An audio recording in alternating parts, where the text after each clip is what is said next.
사무엘상 25장 18절부터 31절 말씀 마음을 집중하시고 함께 읽어보십니다. 아비가일이 급히 떡 200덩이와 포도주 2가죽 부대와 잡아서 요리한 양 5마리와 볶은 곡식 5새와 건포도 100송이와 무화과 뭉치 200개를 가져다가 나귀들에게 싣고 소년들에게 이르되 나를 앞서가라, 나는 너희 뒤에 가리라 하고 그의 남편 나발에게는 말하지 아니하니라. 아비가일이 나귀를 타고 산 호젓한 곳을 따라 내려가더니 다윗과 그의 사람들이 자기에게로 마주 내려오는 것을 만나니라. 다윗이 이미 말하기를 내가 이 자의 소유물을 광야에서 지켜 그 모든 것을 하나도 손실이 없게 한 것이 진실로 허사라. 그가 악으로 나의 선을 갚는도다.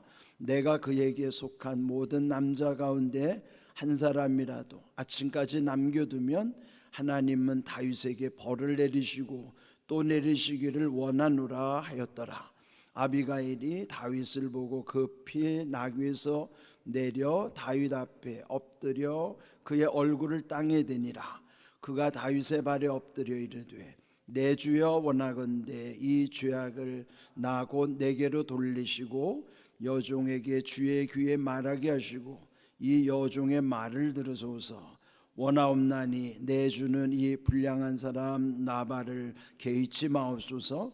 그의 이름이 그에게 적당하니 그의 이름이 나발이라. 그는 미련한 자니이다. 여종은 내 주께서 보내신 소년들을 보지 못하였나이다. 내 주여 여호와께서 살아계심을 두고 맹세하노니 내 주도 살아계시거니와 내 주의 손으로 피를 흘려 친히 보복하시는 일을 여호와께서 막으셨으니 내 주의 원수들과 내 주를 해하려 하는 자들은 나발과 같이 되기를 원하나이다. 여종이 내 주께 가져온 이 예물을 내 주를 따르는 이 소년들에게 주게 하시고 주의 여종의 허물을 용서하여 주옵소서. 여호와께서 반드시 내 주를 위하여 든든한 집을 세우시리니 이는 내 주께서 여호와의 싸움을 싸우시며 내 주의 일생에 내 주에게서 악한 일을 찾을 수 없음이니이다. 사람이 일어나서 내 주를 쫓아 내 주의 생명을 찾을지라도 내 주의 생명은 내 주의 하나님 여호와 함께 생명싸개 속에 쌓였을 것이요 내 주의 원수들의 생명은 물매로 던지듯 여호와께서 그것을 던지시리이다. 여호와께서 내 주에 대하여 하신 말씀대로 모든 선을 내 주에게 행하사 내 주를 이스라엘의 지도자로 세우실 때에 내 주께서 무죄한 피를 흘리셨다든지 내 주께서 친히 보복하셨다든지 함으로 말미암아 슬퍼하실 것도 없고 내 주의 마음에 걸리는 것도 없으시리니 다만 여호와께서 내 주를 후대하실 때에 원하건대 내 주의 여종을 생각하소서 하니라. 아멘. 이 성경 말씀에 보면은 여러 가지 등장인물들을 통해서 하나님은 우리에게 본보기로 삼게 하시는 거예요. 그러니까 본을 받게 하시는 건데, 물론 이제 좋은 인물을 본받고 안 좋은 인물들은 반면교사로 삼게 하시는 거예요. 반면이라는 것은 그 면을 뒤집는 게 반면이고 교사는 배운다는 뜻이죠. 그러면 안 좋은 것은 뒤집어서 배우면 그게 좋은 거예요. 안 좋은 걸 뒤집으면 좋은 거 아니에요? 안 좋은 걸 뒤집어 가지고 좋은 쪽으로 배우라는 게 그게 반면교사고, 좋은 거는 그대로 배우고. 그래서 여기에 모든 사람들을 통해서 우리는 배우게 되는 거예요. 논어에도 보면은요, 삼인행이면 필유아사 그런 말이 있어요. 삼인행, 세 사람이 길을 갈 때에 필유 반드시 있다, 아사 나의 선생님이, 그런 뜻이에요. 세 사람 길 가는데 그 중에 내가 꼭 배울 스승이 반드시 거기 있다 그러면 그 얼마나 겸손한 태도예요. 우리가 늘 만나는 사람들을 통해서 배울 수 있다면 그 사람 지혜로운 사람인 거예요. 그래서 성경에 이렇게 많은 인물들을 왜 보여주시겠어요? 그들을 통해서 배우라는 것이죠. 본보기로 삼아서 좋은 사람들은 그대로 배우고 안 좋은 사람들은 뒤집어 가지고 반면교사로 삼으라, 그런 뜻이야 말이에요. 그러면 오늘 여기 등장하는 인물에 보면은 아비가일이라고 하는 여인이 나오죠. 그 남편 이름은 나발이에요. 그 남편과 아내가 우리 흔히 말하는 부부가 일심동체라는 말 많이 하지만 그거는 희망사항이고, 일심 한 마음이 되고 동체 한 몸이 된다는 거 얼마나 좋은 말이에요.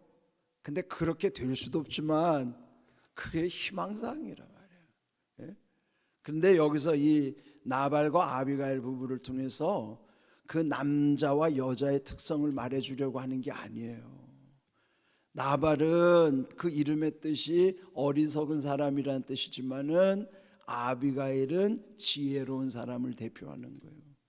그러니까 부부가 일심동체라고 그러면은 사실 일심동체라는 게 자기 안에서도 자기가 하나 되기 어려운데, 그렇다면 우리 아내라도 이런 두 가지 양면성이 있어요.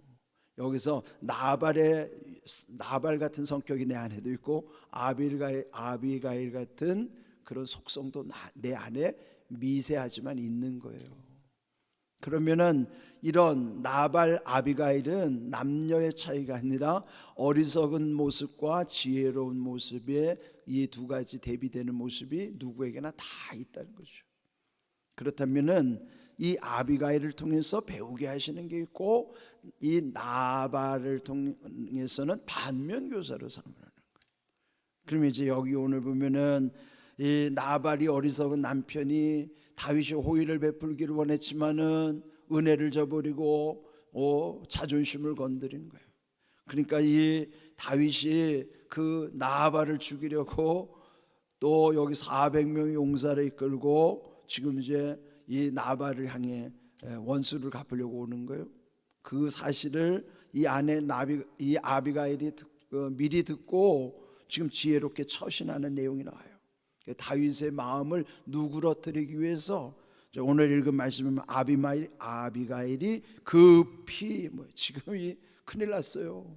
지금 다윗이 남편 죽이러 온다는 소식을 들었는데 이거 빨리 막아야 되잖아요. 그래서 급히 한 게 뭐냐면은 떡이 100덩이, 포도주 2가죽 부대, 요리한 양 5마리, 볶은 곡식 5세야, 건포도 100송이, 무화과 200개 뭉치. 그러니까 6가지 종류를 이 음식을 바리바리 싸가지고 지금 이 급한 시간에 이거 준비하기도 바쁜데 어쨌든 막 그래도 이 6가지 음식을 바리바리 담아서 출발하기에 앞서 미리 소년들을 보내는 거예요. 나를 앞서가라, 나는 너희 뒤에 가리라. 그러니까 이 소년들을 먼저 보내서 다윗에게 이 소식을 전하게 하고 자기는 이제 뒤에 음식들을 싸가지고 이 다윗을 만나러 가는 거예요.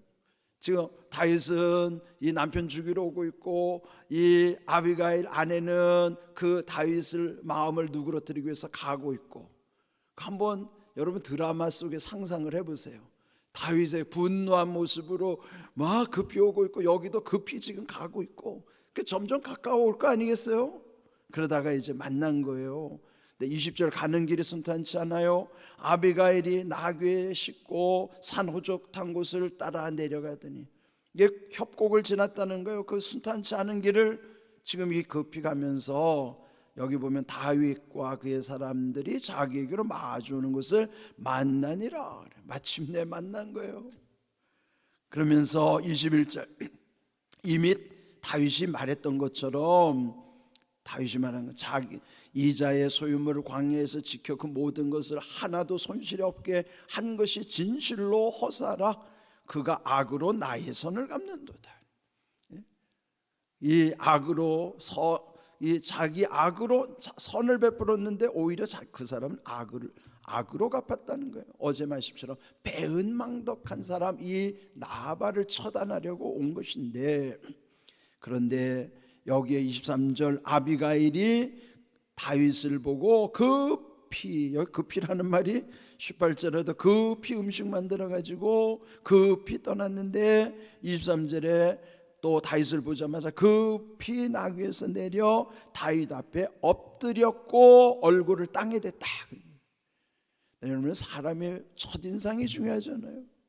근데 처음 보는 한 여자가, 근데 이 아비가일 앞에서 본 것처럼 총명할 뿐만 아니라 미모도 뛰어나다 그랬어요. 지성과 미모를 갖춘 사람의 그 첫인상이 어떻겠어요? 다윗이 만난 적도 없는 처음 보는 한 여인인데 범상치 않은 거예요, 외모로부터도. 그런데 내리자마자 그냥 땅에 엎드려 가지고 그냥 이 모습을 보세요. 얼마나 겸손한 태도입니까? 그러면 다윗이 마음이 좀 누그러지지 않았겠어요? 앞서간 소년들로부터 먼저 기별을 들었고, 두 번째 그 여인이 찾아온다 그러는데 그 여인이 도대체 누굴까 상상하면서 가지 않았겠어요? 그런데 그 여인이 딱 앞에 나오자마자, 내리자마자 급히 땅에 얼굴을 대고 이렇게 절하는 모습을 보십시오. 얼마나 그 겸손한 태도. 여러분, 이 사람은요, 태도가 중요한 거예요. 첫인상 중요해요. 그 태도. 이게 아비가일이 얼마나 이 겸손한 모습 속에 이미 다윗의 마음이 누그러졌을 거예요. 그 다음 24절, 그가 엎드려 말하기를 내 주여, 주라고 표현하는 거예요. 내 주여라고 하는 건 자기가 종과 같다는 거죠. 이 아비가일이 말하는 것도 이쁘잖아요. 다윗을 주로 높이면서 원하건대 죄악을 나고 내게로 돌리고 여종에게 주의 귀에 말하게 하시고 이 여종의 말을 들으소서. 원하옵나니 내 주는 이 불량한 사람 나발을 개의치 마옵소서. 그의 이름이 그에게 적당하니 그 이름이 나발이라. 그는 미련한 자니이다. 여종은 내 주께서 보내신 소년들을 보지 못하였나이다. 그러니까 지금 이 벌써 첫인상도 겸손한 태도요, 두 번째 말하는 것도 이쁜 거예요. 내 남편은 이름이 나발인데 이름처럼 그는, 나발이 뭐예요? 어리석은 자라는 뜻이, 불량한 사람이라 그런 사람하고 상대가 안 됩니다. 개의치 마시옵소서. 아니, 싸움도 상대가 되어 싸우지 상대도 안 되는 사람하고 싸우면 그 격이 떨어질 거 아니에요.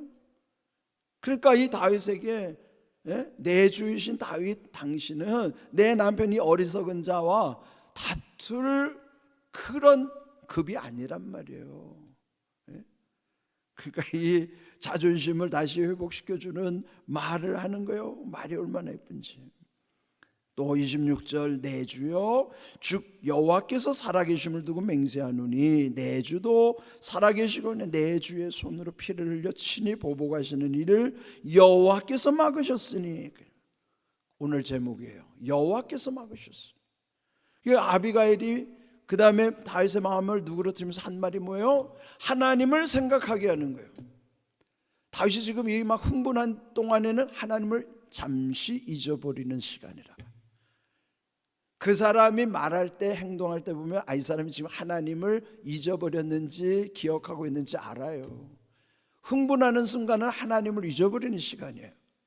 우리가 잘못된 일을 할 때는 하나님을 잊어버리는 시간이기 때문에 잘못된 말과 행동하는 거예요. 하나님을 잊어버리지 않으면요, 흥분하지도 않아요.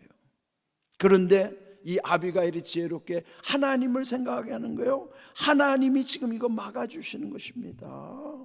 그러면서 여호와께서 살아계시지 않습니까? 이게 뭐예요? 살아계신 하나님이 하실 일입니다. 당신이 복수하고 싶은 것도 하나님이 하게 하시는 거예요. 하도록 하십시오.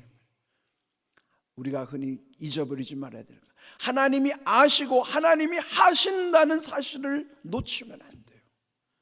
하나님이 아십니다. 하나님이 하십니다. 이게 우리 신앙의 고백이 되는. 왜 우리가 우리 마음대로 살아요? 하나님이 아신다는 것을 잊어버리고 하나님이 하신다는 걸 안 믿으니까. 그래서 우리는 함부로 말하고 함부로 내 멋대로 사는 거예요. 지금 이 아비가일을 통해서 다윗이 어떻게 회복되고 있는가, 요거 알려주시는 거예요. 그리고 요거 배우라는 거예요. 아비가일 같이 살아가는 게 성도의 모습이에요. 아비가일이 성도의 모범이란 말이에요. 그러면 이런 사람 만나면은 문제가 해결되지 않겠어요? 이 인간관계의 모든 갈등과 상처, 분노, 이거 어떻게 해결해요? 같은 믿음의 성도들 가운데 그 교제 안에서 그게 다 누그러지게 하시는 거예요. 교회 안에서 말이에요. 이런 아비가일 같은 성도들이 있다면, 가정에도 교회에도 우리 사회에도 이런 아비가일 같은 지혜로운 사람이 있다면, 우리는 늘 나발 같은 불량한 사람에게만 눈이 커져가지고 그 사람이 자꾸 거슬리죠. 그런데 성경은 우리가 아비가일 같은 사람 되기를 하나님이 원하시는 거예요. 이 아비가일이 이렇게 하나님 생각나게 하고, 그러면서 27절 이 예물을 내 주를 따른 소년들에게 주시고, 이제 그 가지고 온 걸 다 이제 주면서 28절 주의 여종의 허물을 용서하여 주옵소서. 여호와께서 반드시 내 주를 위하여 든든한 집을 세우리니. 이게 뭐예요? 하나님은 다윗을 위하여 든든한 집을 세우실 줄로 믿습니다. 이게 뭐예요? 앞으로 일어날 일에 대해서 통찰력을 가지고 앞으로 당신은 왕이 될 뿐 아닙니까? 하나님이 당신 집을 든든하게 세울 것입니다. 그러니까 자기 본분을 이제 찾게 한 거예요. 복수하는 심정으로는 앞으로 자기가 어떤 왕이 되어야 될 그런 본분도 잊어버리고 있는데, 이 아비가일을 통해서 생각나게 하시는 것이죠. 그러면서 29절 두째 줄 보면 내 주의 생명은 내 주 하나님 여호와와 함께 생명싸개 속에 쌓였을 것이지만은 내 주의 원수들의 생명 물매로 던지듯 여호와께서 던지시리라.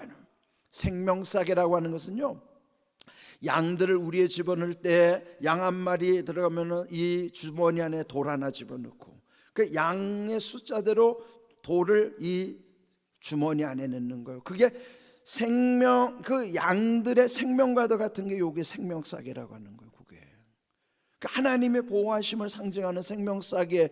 당신은 하나님의 그 생명보자기 속에 들어가 있는 생명싸개에 들어가 있는 분 아닙니까? 그러나 당신의 원수들은 물매로 확 던져버릴 사람들 아닙니까? 하나님의 생명싸개에 있는 당신과 물매로 던져질 저들과 다르다는 거예요.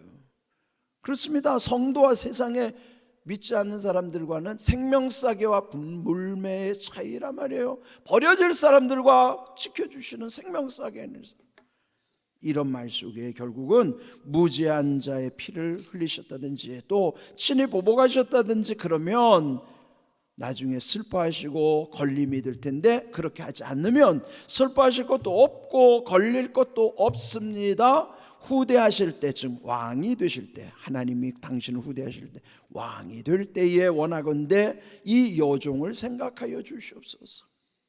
얼마나 지혜로워요. 그래서 나중에 어떻게 돼요?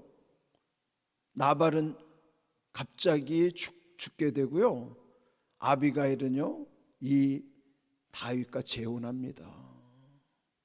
자, 이게 놀라운 역사예요.